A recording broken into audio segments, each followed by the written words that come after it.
पौड़ी में तहसील दिवस के आयोजन में अभी तक कुल 9 फरियादियों ने अपनी शिकायत दर्ज करवाई है, जिस पर अधिकारियों ने समस्याओं के समाधान का भरोसा दिलाया है। ग्राम प्रधान बेड़गांव प्रमोद रावत ने कहा कि तहसील दिवस के आयोजन को ग्रामीण क्षेत्रों में बेहतर स्तर पर प्रचार प्रसार की आवश्यकता है, लेकिन तहसील प्रशासन इस दिशा में कदम नहीं उठा रहा है, जिससे दिवस पर फरियादी नहीं पहुँच पाते हैं। सर्वप्रथम मैं आपको ये जानकारी देना चाहता हूँ कि आज तहसील दिवस एक तरह से कुछ भी नहीं रहा। इसमें जिला स्तर के कोई भी अधिकारी यहाँ पर नहीं उपस्थित है।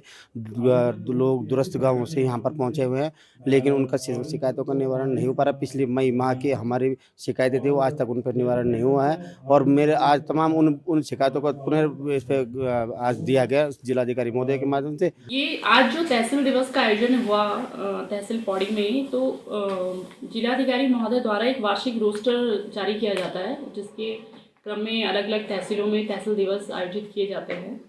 तो उसी के क्रम में ये आज तहसील दिवस आयोजित किया गया और इस तहसील दिवस की सूचना हमारे द्वारा सभी विभागों को और अपने क्षेत्रीय स्टाफ को दी गई थी और नोटिस बोर्ड पे भी ये चस्पा किया जाता है ताकि आम जनता को इसकी सूचना मिल सके। तो उसी के क्रम में आज हमें कुल 10 प्रार्थना पत्र प्राप्त हुए हैं और उनके निस्तारण की कार्रवाई की जा रही है। देहरादून स्थित सचिवालय में मुख्यमंत्री पुष्कर सिंह धामी ने शासन के उच्च अधिकारियों संग सिलक्यारा टनल हादसे की समीक्षा की।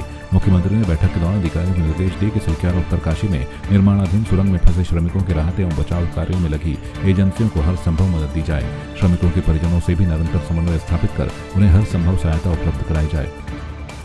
ऑपरेशन किस दिशा की ओर बढ़ रहा है सर? सभी जितनी भी एजेंसियां वहाँ पर काम कर रही है, जितने विशेषज्ञ काम कर रहे हैं, इंजीनियर काम कर रहे हैं, बाहर बहुत सारे अधिकारीगण, कर्मचारीगण, सभी लोग अलग अलग संस्थाओं के वहाँ पर लगे हुए हैं। सभी के एफर्ट से कल रात्रि को एक बड़ी सफलता मिली है, जिसमें 6 इंच का पाइप अंदर आर पार हो गया और उससे भोजन इत्यादि जो पहले केवल सॉलिड बेस में जा पा रहा था, अब वो थोड़ा सा लिक्विड बेस में भी जा पाएगा। अन्य चीज़ें उनको जो खाद्य सामग्री है पकी हुई भी मिल पाएगी। निश्चित रूप से बड़ी सफलता है और हम भगवान से प्रार्थना करते हैं कि जल्दी जो हमारे अन्य जो ऑगर मशीन चल रही है या अन्य जो भी ऑप्शन है, 2, 3, 4 ऑप्शन, उनमें से कोई भी ऑप्शन हमारा सबसे पहले जो कि सक्सेस हो जाए।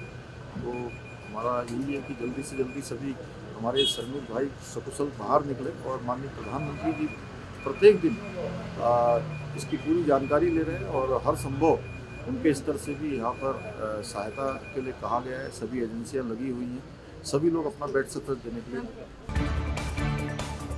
उत्तराखंड प्रदेश में इगास का त्योहार बड़ी धूमधाम के साथ मनाया जाता है। दीपावली की तरह इस त्योहार को उत्तराखंड में मनाते हैं। इगास के साथ साथ इसको बूढ़ी दीपावली कहा जाता है। इगास का अपना अलग ही महत्व है। कहा जाता है कि उत्तराखंड में दीपावली के 11 दिन बाद इगास का त्योहार मनाया जाता है। इस बार इगास का त्योहार 23 नवंबर को मनाया जाएगा, जिस पर जगह जगह सांस्कृतिक कार्यक्रम भी किए जाएंगे और इसके साथ ही राजधानी देहरादून में भी नगर निगम टाउन हॉल में 23 नवंबर को कार्यक्रम रखा गया है। इसमें कई गणमान्य लोग सम्मिलित होंगे। निगम टाउन हॉल में निर्धारित किया गया है और 5 बजे 23 तारीख को 5 बजे से कार्यक्रम है। उसमें विभिन्न हमारे जनप्रतिनिधि, माननीय विधायकगण जी, माननीय सुबोध उनियाल जी, माननीय मंत्री सरकार उत्तराखंड सरकार, माननीय निशंक जी, डॉक्टर निशंक जी और हमारे महापौर सुनील उनियाल, आदरणीय सुनील उनियाल गामा जी, माननीय विधायक विनोद चमोली जी, सभी संभ्रांत लोग देहरादून के हमारे उत्तराखंड के, उसमें उन्होंने अपनी स्वीकृति दी है। अब हम तो उसी को मानते हुए, उस स्वीकृति को मानते हुए उनको अतिथि, मुख्य अतिथि और विशिष्ट अतिथि के रूप में उनको स्थापित करते हुए इसको आगे बढ़ाएंगे। और उसमें विभिन्न सांस्कृतिक कार्यक्रम हमारे होंगे, जो हमारे परंपरा के आधार पर, जो हमारे अरसे, हमारे यहाँ बोलते हैं अरसे और भैला, उसको भी हम लोग उसको वहाँ पे खेलेंगे, भैले को भी खेलेंगे। अरसों का स्वाद भी लिया जाएगा और मेरे ख्याल से रोटन बोलते हैं हमारे यहाँ, अरसे और रोटन का, उसका भी स्वाद लिया जाएगा।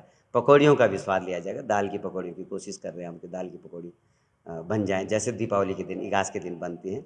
तो ये सारी चीज़ों को हम, पुरानी परंपराओं को, पुराने हमारे जो रीति रिवाज हैं, उनको आगे आने वाली पीढ़ी को हम हस्तगत करें, उनको कुछ सिखा सकें और हमारी पीढ़ी इन पुरानी परंपराओं को सीख सके, पूरे अपना आत्मसात कर सके। इसके लिए हम इगास का कार्यक्रम हर साल सैनिक कल्याण मंत्री गणेश जोशी ने कैंप कार्यालय देहरादून में सैनिक कल्याण विभाग के अधिकारियों की बैठक की।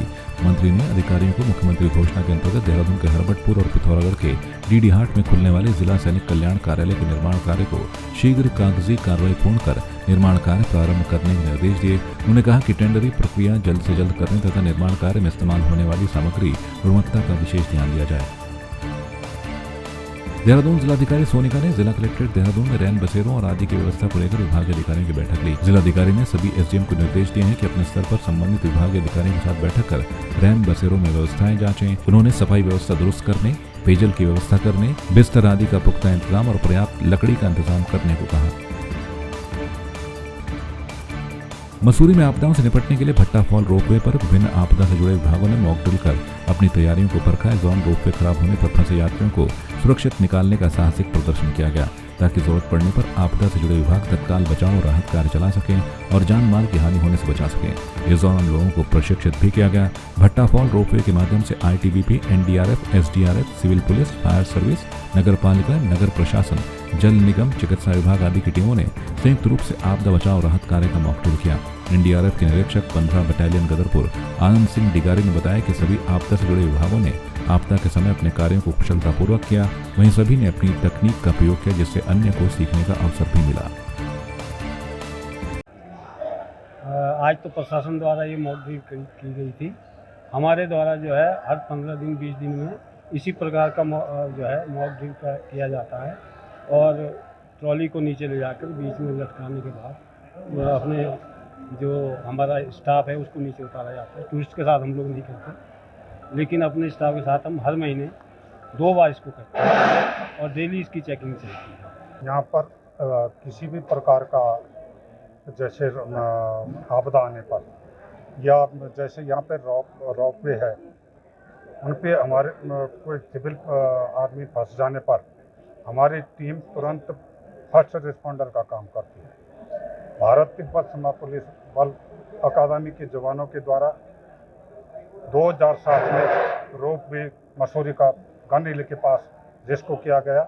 वहाँ पे फंसे हुए व्यक्तियों को निकाला गया और कम से कम समय में रोड एक्सीडेंट होने पर या रोप में फंसने पर या किसी और प्रकार की आपदा आने पर भारत तिब्बत सीमा पुलिस बल अकादमी की टीम हर समय रेस्क्यू के लिए तैयार रहती है।